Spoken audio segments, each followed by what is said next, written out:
Hello everyone, my name is Washilaya Arunsapsri and my nickname is Aida. I'm from M1/3 and today I'll be talking about states of matter and the effects of matter when heated. Firstly, I'm going to talk about the states of matter, which is solid, liquid, gas, and plasma. So, first, solid. Solid has defined shape and volume. The particles can't move freely, they're stuck together. The binding forces between the particles are strong, and they vibrate in their fixed position. An example of a solid matter, which is ice. Secondly, liquid. Liquid has defined volume, but the liquid's shape takes place in its container. The particles are closely together, but not as much as solids. They're also not arranged in regular patterns and constantly collide into each other. An example of liquid is water. Thirdly, gas. Gas does not have defined shape or volume. The particles are far apart and they can move freely at a very high speed. An example of gas is air. And lastly, plasma. Plasma is like gas, no defined shape and volume. Plasma is high energy state of matter where gas particles are ionized. Bombastic side-eye, criminal offensive side-eye. Hi, my name is Fasinaya Pornanghope. My nickname is Megan. I'm from M1/3. My number is 26.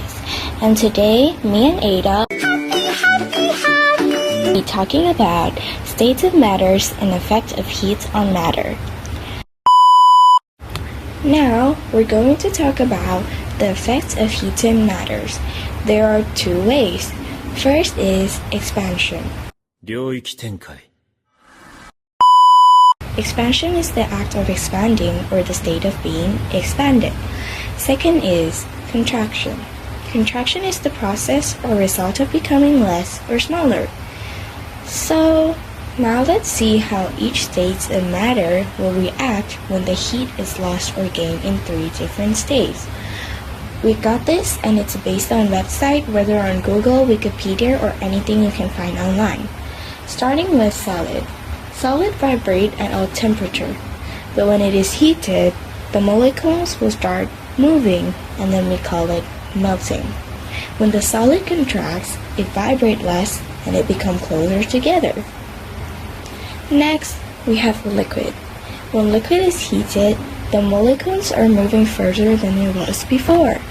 And this process is called evaporation, or we can call it in another way is vaporization.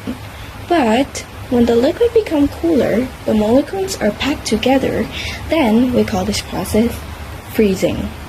Lastly, we have gas.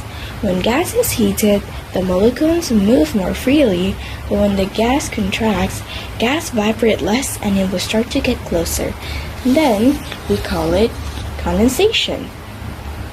And a little bit more of explanation to the plasma. Plasma is when gas superheated the matter so hot that the electrons are ripped away from the atoms, forming an ionized gas, which is all over 99% of the visible universe in the night sky.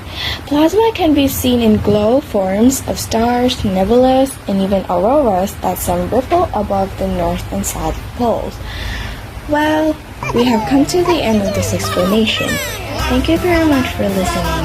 Bye!